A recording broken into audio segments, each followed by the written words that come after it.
تعرف ايه بجد عن فلسطين؟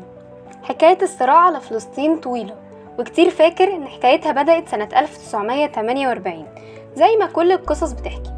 بس انا مش جاية احكي لكم اللي بتحكي بقاله سنين وشهور. هرجع معاكم بالزمن لحد سنة 1897 واقول لكم الموضوع بدأ امتى بالظبط. يوم 29 اغسطس، يوم ما اتعمل المؤتمر الصهيوني الاول في مدينة بازل في سويسرا، واللي عقده كان هرتزل، وهو أول صهيوني ينادي بإقامة وطن قومي لليهود.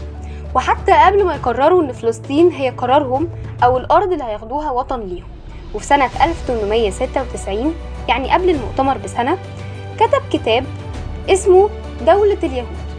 وهدفه من المؤتمر أو من الكتاب باختصار هو ضمان حق اليهود، وجمعهم في وطن يضمن حقوقهم ويحميهم من الاضطهاد اللي شافوه في أوروبا.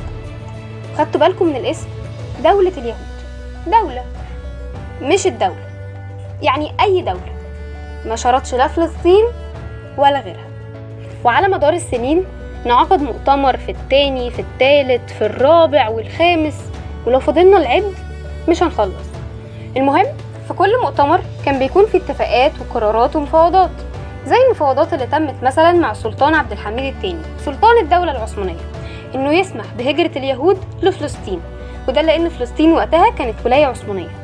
او قرار زي قرار تأسيس الصندوق القومي اليهودي اللي اليهود استخدموه علشان يقدروا يشتروا اراضي في فلسطين وكمان في سوريا، لحد ما وصلنا لسنة 1916 لاتفاقية اسمها سايكس بيكو، وهي الاتفاقية السرية اللي كانت بين انجلترا وفرنسا، وعملوها عشان يقسموا املاك الدولة العثمانية بعد انهيارها، ويقسموا مناطق الهلال الخصيب اللي هي العراق وسوريا ولبنان وفلسطين والأردن. بريطانيا أخذت دول وفرنسا أخذت دول، وفضلت فلسطين تحت إشراف دولي.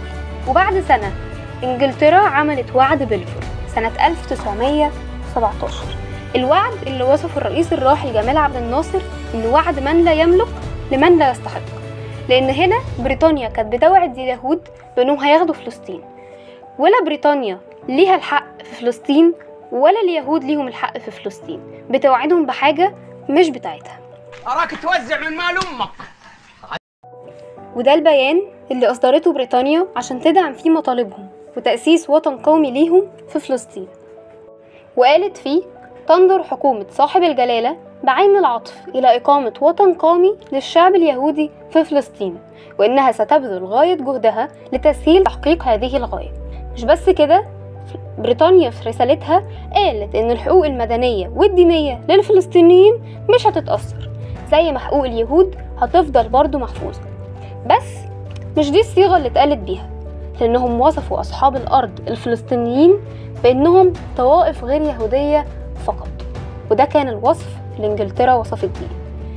زي ما قالت بالصيغة الإنجليزية إنهم that nothing shall be done which may prejudice the civil and religious rights of existing non-Jewish communities in Palestine، أو بالعربي لما قالت على أن يفهم جليا أنه لن يؤتى بعمل من شأنه أن ينتقص من الحقوق المدنية والدينية التي يتمتع بها الطوائف غير اليهودية المقيمة في فلسطين. وده أصلا لوحده انتهاك لحقوقهم. وعشان تحقق فعلا إنجلترا صدق رسالتها ووقوفها جنبهم، حصل تعديل في اتفاقية سايكس بيكو اللي اتعملت سنة 1916 سنة 1920 في مؤتمر سان ريمو، اللي بموجبه سوريا ولبنان بقوا تحت الاحتلال الفرنسي، والعراق وفلسطين تحت الانتداب البريطاني. والتعديل ده حصل عشان انجلترا تقدر تنفذ وعد بلفور وتتصرف في الأراضي الفلسطينية براحتها. ودي كانت بداية الحدوتة، والباقي انتوا عارفينه وشايفينه لحد النهاردة. قولولي عايزين تعرفوا ايه تاني عن ايه؟